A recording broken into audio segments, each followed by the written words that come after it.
નમસ્કાર, હું ડૉક્ટર દામિની શાહ, સમાજ કાર્ય વિભાગ. આજે હું આપની સમક્ષ વાત કરવાની છું ગુજરાત વિદ્યાપીઠમાં ચાલતા સમાજ કાર્યના અભ્યાસક્રમ અંગેની. કોઈ પણ વિદ્યાશાખામાં સ્નાતકની ડિગ્રી મેળવ્યા પછી અહીંયા પ્રવેશ મેળવી શકાય છે અને વ્યાવસાયિક અભ્યાસક્રમ છે એટલે 100% પ્લેસમેન્ટ થાય છે વિદ્યાર્થીઓનું અને ખૂબ અનુભવી અધ્યાપકો છે અને આખા ગુજરાતમાં અને ગુજરાત બહાર પણ આપણા વિદ્યાર્થીઓની ડિમાન્ડ છે.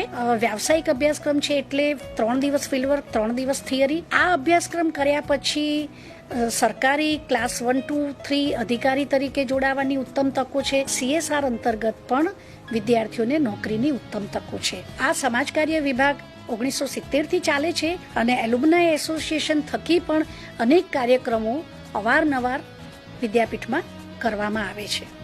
તો રાહ કોની જુઓ છો? આવો જરૂર આ અભ્યાસક્રમમાં જોડાઈ જાઓ. Thank you.